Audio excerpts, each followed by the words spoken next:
What if I told you that you could do more good now than ever before in history?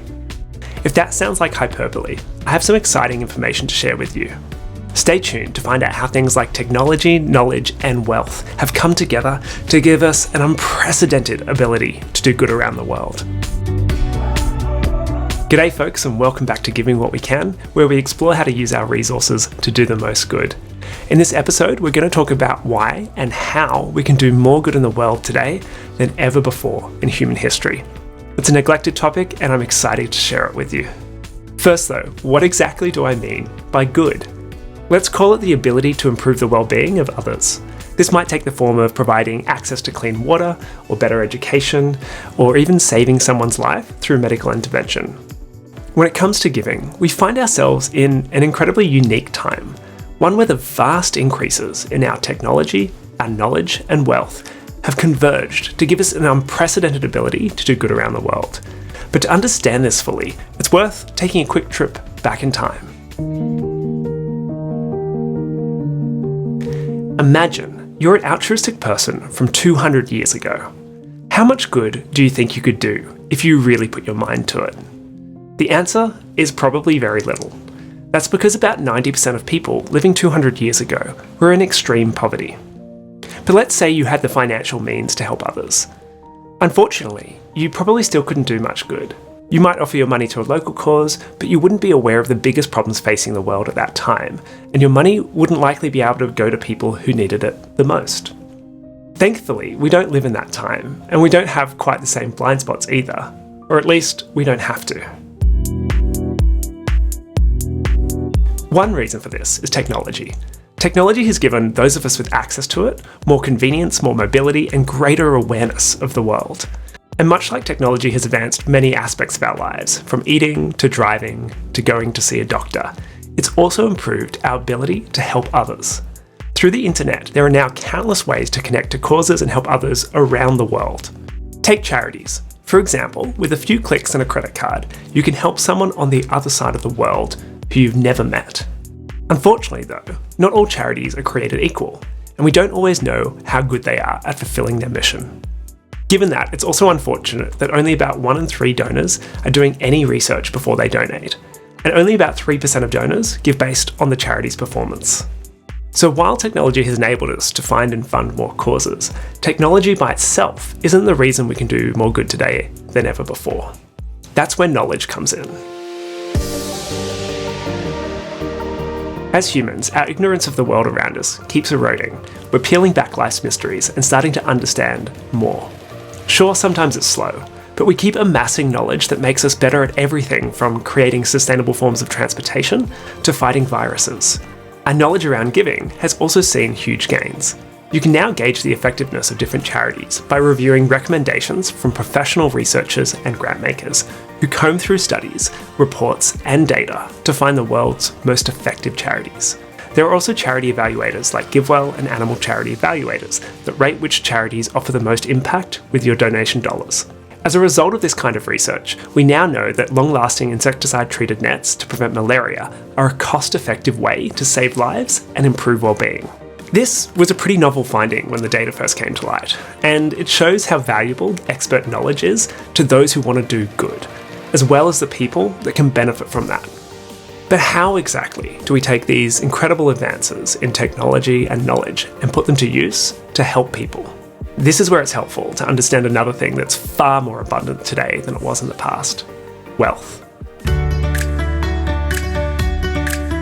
Since the Industrial Revolution, the total amount of wealth in the world has skyrocketed, while the share of people living in extreme poverty has plummeted.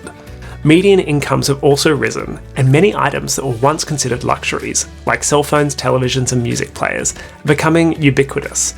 Almost everywhere you look, the world is vastly richer than it was in the past. But not everyone felt these gains. The world might be incredibly rich, but it's also incredibly unequal. Today, over 600 million people still live in extreme poverty, and hundreds of thousands of children die each year from preventable diseases. Let's take a look at Burundi, a small landlocked country in sub-Saharan Africa. Burundi's GDP per capita is $731. That's an adult making $731 per year and having to find a way to live off it. Do you think you could live off $731 per year? Personally, I know I couldn't. And it's heartbreaking the fact that many people are forced to navigate that inequality day in and day out. Inequality is also underlined by the differences in life expectancy. As Will MacAskill states in his book, Doing Good Better, in poor countries in sub-Saharan Africa, life expectancy is only 56 years, compared to over 78 years in the United States. As difficult and frankly unjust that inequality is, it does give people with means an opportunity to do good by focusing on those with less. Still, most well-intentioned people aren't actually doing that. A survey of more than 6,000 donors in over 100 countries found that donors mostly support organisations located in their own countries, even if recipients in other countries would benefit much more from donations. So even though we can readily help those most in need, we tend to focus on the problems that are nearest to us instead. The same is often true for prioritising human causes over ones that improve the well-being of animals, as well as causes that could benefit future generations. It's a very human thing to want to help people that are closest to us. It's not wrong, but it's important to acknowledge that people far away matter. The lives of animals matter. And future generations, they matter too. When we take a step back and consider the broad landscape of need, we see that there are lots of ways to use our money for good to make a meaningful impact. We've now taken a look at how technology, knowledge and wealth can help us do more good than ever before.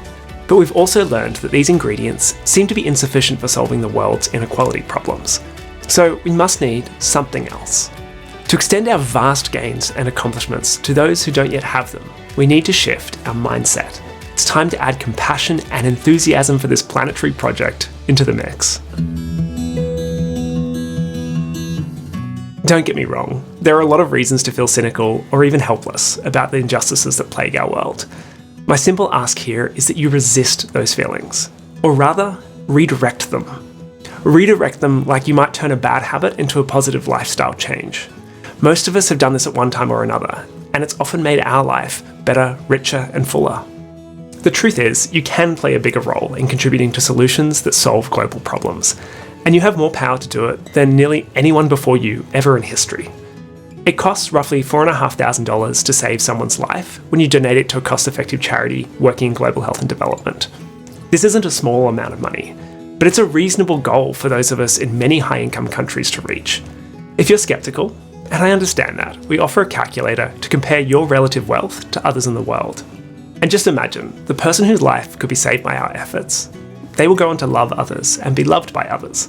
They'll have hopes and dreams and the ability to pursue those hopes and dreams. A donation made to a highly effective charity can give them the chance to experience life's joys, its mysteries, complexities, rewards, marvels, and quirks. It could be the best $4,500 you ever spend. I also understand that to some, giving in this way might feel like drops in a bucket. Inconsequential because of the sheer number of difficult problems the world faces. But if you were without water in the desert, every single drop would count.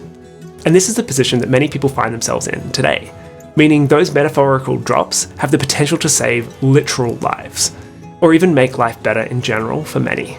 These opportunities await you, as do the people whose lives can be enriched with your help. If you'd like more information on how you can do more good in the world, check out our giving guide and the Giving What We Can pledge, as well as our How Rich Am I calculator. We'll also put a list of the best charities to donate to in the description below. These vast opportunities to do more good than ever before, they truly excite me. And I hope they excite you too, because the more of us that do good, the more people we can impact, and the better we can make our world. If you enjoyed this video, or know someone who's looking to do good in the world, please share it. We'll be back with information on doing good and effective giving soon, so please click the subscribe button if you'd like to be alerted about future videos. Until next time, keep on doing good.